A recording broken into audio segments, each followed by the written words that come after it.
Iată, ceva mai devreme s-a citit din Sfânta Evanghelie pasajul acela în care ne vorbește despre prima minune pe care a săvârșit-o Mântuitorul Iisus Hristos atunci când a binecuvântat nunta celor doi miri de la Cana Galilei.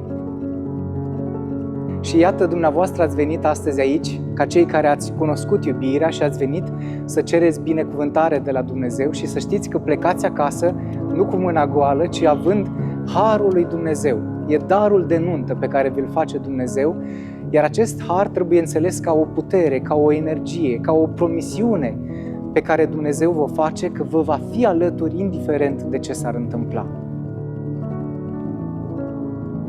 Scopul pe care îl aveți de astăzi înainte este să fiți unul cu altul, să sporiți iubirea și toate faptele iubirii, în așa fel încât să ajungeți ca aceste cununii pe care noi le-am așezat pentru câteva clipe să fie cumva la fel de strălucitoare, chiar dacă invizibile, dar să se ghicească, ca și când le-ați purtat tot restul vieții.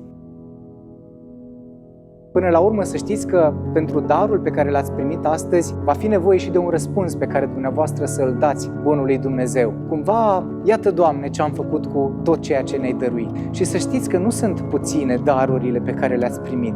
Eu nu vă cunosc îndeaproape, dar dacă ați venit aici și vă țineți de mână, știu că în primul rând ați primit acest dar al iubirii, iar noi știm că iubirea e un dar de la Dumnezeu.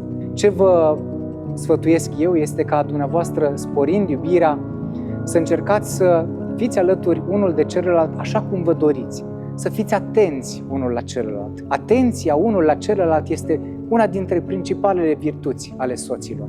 Și dacă dumneavoastră veți fi bine unul cu altul, să știți că toți vor fi mai bine în jurul dumneavoastră. Și nașii dumneavoastră, și prietenii, părinții, nu mai zic, și toți cei pe care îi veți cunoaște. Toți vor fi mai bine datorită dumneavoastră.